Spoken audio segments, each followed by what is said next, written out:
Okay, our first order of business today is Representative Becker-Finn. And I'm going to move House File 702. And Representative, if you would like to start the presentation. Yep, thank you, Madam Chair. House File 702, this is our second time bringing this bill forward.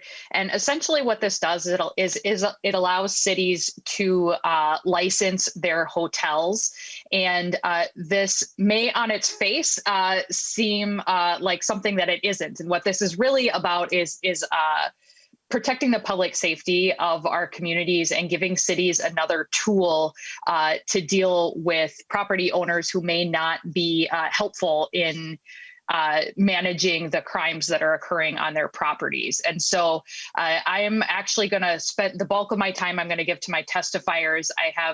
This is a top priority of the city of Roseville. It has been for a couple of years. And we're going to go first to Chief Schneider, who is our chief of police in the city of Roseville. And Chief, if you would say your name for the record and proceed, please. And welcome to the committee. Thank you, Erica Schneider, and good morning, and thank you for allowing me to come and speak today. The Roseville Police Department is very much in support of the hotel licensing bill. Over the past few years, the Roseville Police Department has seen a dramatic increase in crime and public safety concerns at a few of our hotels, specifically 3 of them. The crimes include human trafficking, robberies, shootings, and sexual assault. We have tried to work with the hotel's management owners, but they've refused to address the increase in crime. We currently do not have the local control to effect change to address the public safety problems. The increase in crime and public safety have impacted not only the guests staying at the hotels, but the businesses and residents in the area surrounding the hotels. One daycare center reported the staff and parents no longer felt safe because of the foot traffic coming to and from one of our problem hotels. Recently, a corporate group that stays at one of our different upscale Roseville hotels reported that they were thinking of pulling their contract because of crime in the area generated from one of these problem hotels. Just a few quick statistics to share with you today. In Roseville, we have a total of 12 hotels. Of those, in the past 3 years, the 3 problem hotels were host to 74% of the overall police calls to Roseville hotels and motels. In the past 3 years, we've responded to a total of 21 fights at various hotels. 17 out of those 21 fights were at our 3 problem hotels. For weapon calls, 13 of the 16 calls were at our 3 problem hotels. And we've had 14 robberies reported at hotels, with 13 out of the 14 occurring at one of our 3 problem hotels. Although the stats are certainly troublesome, it's the victims and those being trafficked out of the hotels that is the most concern. And just a quick few stories to share with you. In 2017, Victor Lynch was charged with 3rd-degree murder in the death of a 28-year-old female. He mixed and administered a lethal dose of methamphetamine and heroin at one of our problem hotels. He then took steps to cover up the death. He had an extensive criminal history, including serious drug offenses. But what is most concerning is that he lived at the hotel and he was the on-site maintenance worker. Last month, Roseville officers assisting with inspections learned that there had been a shooting, and it was never reported by the staff. And I'll close with the last story that's probably the most troublesome. In April of 2019, a woman staying at one of our problem hotels was the victim of a horrific sexual assault. She was violently and repeatedly raped by 2 men. When the males left, the victim called the front desk asking for help because her cell phone was dead. The staff never called the police, and they never went to check on her. When help never came, she finally worked up the courage to run to the desk for help. She was still fearful the suspects were still inside.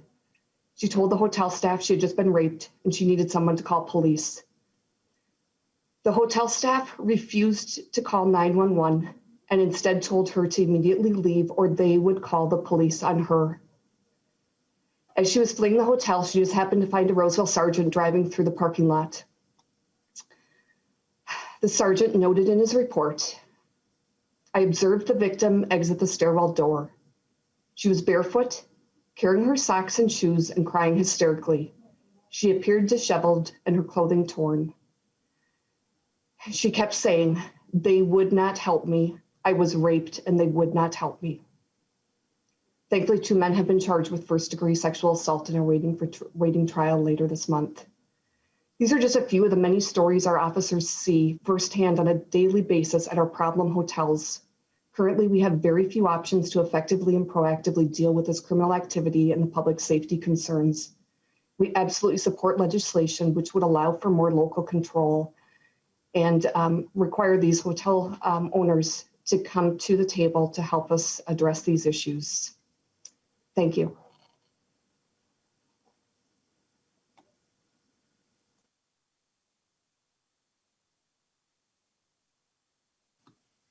Sandy, you're muted.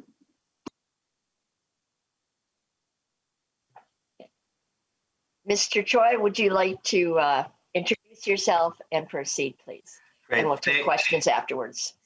Thank you, Madam Chair and members of the committee. For the record, my name is John Choi, and I have the great honor and privilege to be able to serve the people of Ramsey County as their county attorney. And I'm here today to support House File 702 and the city of Roseville and all of their efforts to combat human trafficking. And I'm very aware of the issues that Chief Scheider has presented, and to be in support of my representative, Jamie Becker-Finn. And I want to thank her for her leadership. I have been involved with the fight against human trafficking since the very, very early days. And it's great to see a lot of progress that has been made in this state. You know, we have a safe harbor law, unlike many states across the country. We actually fund our safe harbor law. We've got way more shelter beds than we've ever had before. We've got a regional navigator system. We've trained officers across the state. We have better investigations. The prosecutions of sex traffickers has increased manyfold. But yet, we still have human trafficking, and oftentimes, in fact, the vast majority of times where these incidents will occur will be in hotels across the state of Minnesota. And Roseville has very distinctly, you know, a number of problem hotels, and they have been trying to address these various issues. But when you have some bad apples and they're not being responsive at all, and believe that they can ignore some really reasonable requests, I think that the community and the police and the city council are asking for, I think it is important to make sure that cities have another tool in their toolbox, which is to create some framework of licensing so that the ability to operate in the city borders can actually be utilized. I think that's an important power that a city should be able to have. And so I stand here today to say that, you know, this type of power can make a huge impact in addressing some of the issues of crime, but also very closely and dear to my heart, really about the exploitation and trafficking of vulnerable people in our community. Because again, I will tell you that the vast majority of these situations will play out in hotels, and we need the industry to be a partner in that. And I want to thank the Minnesota hospitality industry for their work. You know, they were very proactive, very much in the early days of actually creating and implementing training for their frontline hotel staff. In fact, we have a great story out of Roseville where a conscientious hotel manager knew something was not right, and she intervened and ultimately called the police, and that actually ended up intervening in a sex trafficking situation of a teenage girl from southwestern Minnesota. So I thank the hospitality industry for their work in this, and also to the legislature, I think, passed a bill requiring this type of training. But I also think that the hospitality industry certainly does not represent some of the bad actors that we have in Roseville, but I'm also aware of other, especially in suburban communities, where they have hotels that are just not compliant with the demands and the expectations of the community. So I think this is going to be a really powerful tool in that fight against sex trafficking. You know, our work never ends, but I think one of the things that people need to do this work are the tools that the legislature can give. And I view this bill as being one of those. So I encourage this committee's support of Representative Jamie Becker-Finn's proposal and bill. Thank you very much. Is there anybody else that wants to testify on the bill? Okay, I'm not seeing anybody, so I see Representative Holt has a question. I take it that's me, Sandy, Representative Hewitt, right? Hewitt, okay, yes, I'm sorry. That's okay. Thank you, Madam Chair, and thank you, testifiers. Great examples and great stories. I just have a real couple of questions, and maybe this bill overall takes care of this, which I hope it does. I'm very supportive of the bill. But how are hotels different from such as like problem home properties? I mean, we see these in private homes, and you can label them and maybe do different things in a home than you can in a hotel. Will this law get us more towards that? Maybe I'm even dreaming on you have that much control over private homes that are problem properties. And then isn't there any law, and maybe Representative Becker-Finn could go into this, that requires, I mean, training's great, County Attorney Choi, but training doesn't go far enough. Do we have to consider maybe putting mandatory mandates for desk personnel that if they are asked to help, they have to help? I can listen to the answers if anybody has them. Okay, I heard a number of questions in there, so I'll start with Representative. Do you want to start and then? Yep. Thank you, Madam Chair. And so I'll start with the second one. I think that, you know, part of the problem is that it's hard to prove a negative. And so as many of you might know, I've also worked as a prosecutor. And so, you know, someone failing to do something is much harder to prove than affirmative actions that they may take. And so I think there's always going to be a challenge there. And I think it is important to recognize, as County Attorney Choi mentioned, you know, most of our hotels are not the problems. It is a handful that we really could use these extra tools. And I will say that the bill, if you look at Section B, it's limited to requiring compliance with state and local laws, so it wouldn't be adding any extra burden. It's just if you fail to follow those laws, and if those things are happening, the burden to pull a license is much different than the burden to prosecute someone or use those kind of criminal justice tools. I will turn it over to Chief Scheider. She may be able to speak about how this intersects with maybe single family homes where we have problem properties. Chief Scheider. Thank you. Yeah, we have a repeat nuisance ordinance that we use to address problem properties. It really doesn't fit, though, with the issues we're seeing at our hotel. And so we're looking for be able to have that local control, that we can sit down with our hotel owners and have set some guidelines of what we expect and what we need to address these criminal activities that are occurring. Are there, and Mr. Choi, did you want to answer? I think there's a question for you in there as well. Can you hear me?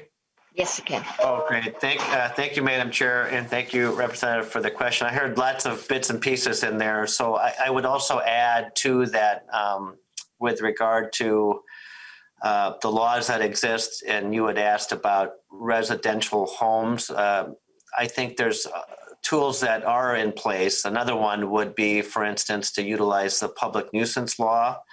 And I think Roseville may have considered this, but I think there's a long process by which to utilize that particular law. So I think the licensure aspect, I mean, I don't think a city can go beyond what the state would require. So as long as you're in compliance with all of your state and federal laws, any hotel should be fine.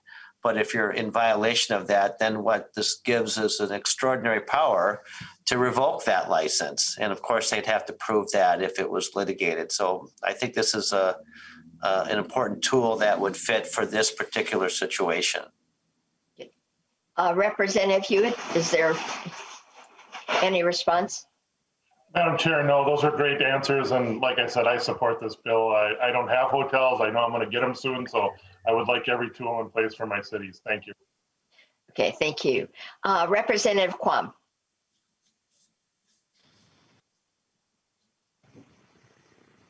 Thank you, Madam Chair. And I did have, reading the bill, I did have some concern with 1.18 in that seems to not restrict it to related. It seems very open-ended. And I'm trying to get some clarification on, I understand the intent, but there could be some far-reaching or unrelated things that could be put in that are permitted by law, but not are actual required by law in any of the other statutes. I understand requiring noise and et cetera, et cetera. Those make sense. But that statement there of adopt a hotel licensing ordinance with any requirements otherwise permitted by law, if there was a way to make that a little more narrow to appropriate. I just don't want something that was obscure and somebody found it and they said, well, I'm going to use this because I don't like this one person. So if the author could help me feel more comfortable on that. Thank you. Representative Becker-Finn. I have a really good answer for you. Thank you, Madam Chair. Representative Quam, we're actually looking at removing that section D. This was the way that it was originally drafted by House Research, but as we've had additional conversations and folks have reached out once this bill was scheduled with this committee, there's a little bit confusion about the community health board aspect. And so this bill is scheduled next week in state government. And so we are looking at removing that section D and amending the bill. We just didn't have time to get that amendment drafted with the timing of when the concerns were brought forward to me. So hopefully that alleviates some of your concerns. Representative Quam. Thank you, Madam Chair. And I like the intent and understand the intent. And thank you. If otherwise this is pretty much saying you can use things that are against the law in the state as conditions for having a hotel. I look forward in state gov to the amendment on this. Thank you. Okay. Representative Meekland. Thank you, Madam Chair. Actually, I suppose the police chief, the county attorney, and probably Representative Becker-Finn can all kind of help me understand. This is a big problem up here as well. St. Cloud has a lot of similar problems with, as these hotels get older and change hands. If perhaps you can clarify for me what current laws are on the books that help curb some of this as it's happening now. I know years back I worked on one of these types of hotels that had a water damage claim, and it was one of these very scenarios you're talking about that had a lot of crime, and every day there was police running by us and you never knew what was happening next. So if you can just help me understand like what currently restrictions you have or what laws, where this would make it easier to get these bad actors out of these scenarios and protect these victims, particularly when it comes to sex trafficking. That's a huge problem in the St. Cloud area as well. So if you could just kind of help bring me up to speed on some of that. Representative Becker-Finn, do you want to start? Yep. Thank you, Madam Chair. And again, I think the important part is, if you think about and this is why this is kind of coming through the local government realm and not a public safety realm. If you think of the way that our criminal justice system works is it is built to essentially hold people accountable for individual actions as they happen, and you're holding them accountable after the fact. And those tools do exist, but the problem, I think, with these hotels, which is also probably different than a single family home, is that it's a rotating cast of characters coming in and out of the hotel. So even if a county attorney in any part of the state is fully prosecuting individual actors, they might just be replaced with another actor that will continue those types of criminal behaviors. And so this is sort of a way you could think of this as a crime prevention tool. If we sort of have identified that there are certain properties that are allowing criminal activity to happen again and again and again, that then these conversations can happen where there's actually sort of a stick, I guess, to hold over. There's a quicker consequence with the licensing of the hotel to these, sort of bad actor hotel owners that can happen a lot quicker than a criminal justice process where we're looking at proof beyond a reasonable doubt and an internal, in the trial process and everything like that. So I hope that helps to answer your question. Representative Meekland, response? Thank you, Madam Chair. So, Representative Becker-Finn, let's just to make sure that we're not putting an undue burden on someone who's not trying to be a bad actor or owner, I should say. Is there a possibility where somebody buys an existing hotel, and if they start getting some of these bad actors, as we were going to call them, and what would this? I mean, how are they currently? What are they currently doing to curb these problems if they're not, if they don't want them? I mean, what responsibility are we hoping they do or asking them to do? I mean, I get it. Some of these places just don't care because it's kind of their business model. I mean, I've been in them. So, but that's one scenario. But what about the guy or gal that buys one of these that wants to do the right thing, but they happen to have, less than favorable customers that end up doing bad things? I mean, is there possible that somebody could get caught up in a scenario where it wasn't their own wrongdoing, it was just they have the absolute worst clientele? Representative Becker-Finn. Thank you, Madam Chair. And, I can give you the example of what the city of Roseville has tried to do, multiple meetings and attempts to talk to ownership and ask them to, institute training, to institute different things, to have a plan set up, agreement to when these things happen, you will call us, all those kinds of things. And, if it were a property owner who was trying to do the right thing, that would be really obvious to the police chief and the city staff that person was attempting to work with them. And these sort of worst case scenarios that we're dealing with a couple properties in Roseville, the owners are not interested in it. And the reason it's continued to happen is because we don't have the tools. And, I think our city has been around long enough to know that, trying to get something through the legislature is not the easiest way to deal with a problem. But this is sort of the place that we're at in, sort of almost the desperation to come up with more tools to address these problems, because our typical criminal justice process is not getting us there where we're able to hold these hotel owners accountable. So I don't, I know in Roseville's situation, I'm sure that there are crimes that happen at some of the other hotels, and I'm sure the owners and the staff at those hotels are happy to work with our police department to prevent and report those crimes. Representative Meekland. One final quick little thought. And this might have been a bill that you possibly had, Representative Becker-Finn, a couple of years ago. And part of it was a conversation about mandatory training for staff. I'm not sure if this was your bill a couple of years ago, but back then and talking to some people that are in this industry, their turnover is huge. And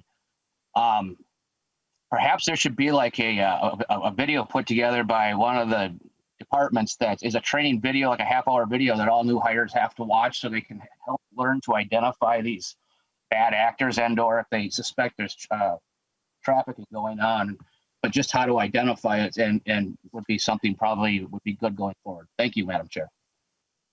Representative Becker-Finn. I think County Attorney Choi has a good response to that comment. Yeah, so we produced a really important training video for the hospitality industry, not only for the Ramsey County, but also for the state. We first produced that back in 2012. And the hospitality industry and other actors now have improved on that. And there's a bunch of training modules and kind of a poster campaign like in break rooms to encourage people to identify trafficking, et cetera. And I want to give credit also to the hospitality industry that really has embraced that. There is turnover, I'm sure, in the industry, but like I had mentioned before, when we do have hotel workers, whether at the front desk or those that are doing the cleaning, it really can make a difference. And in fact, we saw that play out as a perfect example in Roseville, where I had mentioned that a manager recognized that there was just something not right about what she was seeing with an older gentleman and a teenager.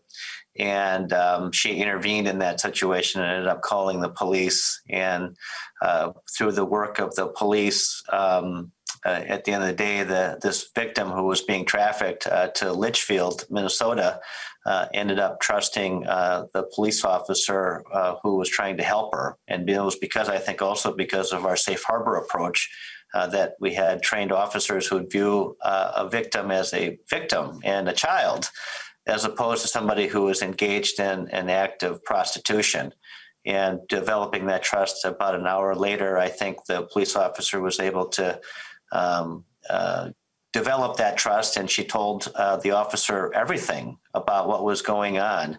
But none of that would have happened but for conscientious, hotel worker, and then that inspired the training in Ramsey County. And so all 75 hotels have been trained, and they have a 15-minute video as well that they use. I think that video is still on Vimeo that some others still probably use today, but I know that's been updated, and the hospitality industry has also taken it to the next level throughout the state and also the country. Thank you. Representative Meeklin, any response? No, but that was thank you, Madam Chair. I mean, that's really good to hear. I've met with many police chiefs up in the St. Cloud area, and this is, like I said, a huge problem, and we have to find tools to curb this, because I know how big of an issue it is. So I appreciate Representative Becker-Finn for staying on top of this. Thank you. Representative Olson. Thank you, Madam Chair. I just have one. So my always concern with regard to local government is arduous fees and that kind of a thing. So an example, I own a number of low-income houses or I provide low-income housing to a number of individuals, and I am required to perform some inspections. And then one of the cities that I own a property in, they require me to go in and purchase a fee, like I have to get a license from the city to have this rental property. Now I already have the inspection done, and I walk in with my inspection, I put it on the table, and they charge me $35 for it.